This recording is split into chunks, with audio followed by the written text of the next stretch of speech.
Assalamualaikum warahmatullahi wabarakatuh.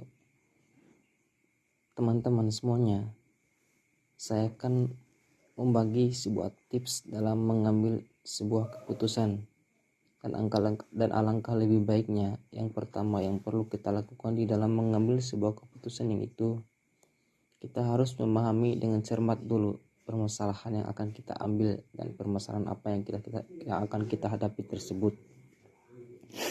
Karena kesalahan di dalam mengambil sebuah keputusan atau permasalahan tersebut tentu merupakan sebuah hal yang sangat fatal dan bisa menimbulkan sesuatu yang tidak akan baik apabila kita salah dalam mengambil sebuah keputusan.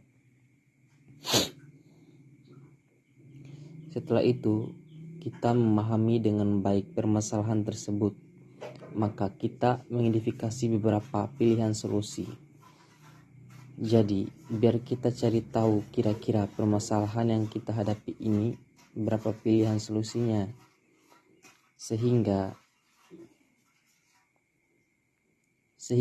kita cari tahu dulu, dan setelah itu baru kita bisa memilih dan menimbang apakah langkah-langkah yang kita ambil ini tepat atau tidak, dan kira-kira ketika kita memilih yang kita ambil ini apakah tepat atau malah lebih buruk daripada pilihan yang kita tidak pilih tadi. Setelah itu, maka kita akan memilih salah satu dari pilihan tersebut. Dan tentu yang harus kita pilih itu pilihan yang telah kita timbangkan berdasar, yaitu pilihan yang telah kita timbang berdasarkan pertimbangan yang kita ambil tersebut, yang tentunya bisa menguntungkan kita. Dan adapun ketika kita memilih atau membuat sebuah keputusan, yaitu kita harus fokus dan tidak terburu-buru, sehingga ketika kita memutuskan untuk membuat keputusan, maka kita tidak boleh banyak memikirkan hal-hal yang macam-macam ataupun banyak bercanda, karena nantinya itu akan mempengaruhi keputusan kita. Dan jangan juga kita lupa dalam mengambil sebuah keputusan itu juga kita harus tahu dampak positif dan negatifnya. Karena kalau kita tahu dampak positif dan negatifnya juga, maka kita boleh memilih apakah setelah kita memilih pilihan yang kita ambil itu benar atau tidak dampaknya ketimbang pilihan yang kita buang tadi.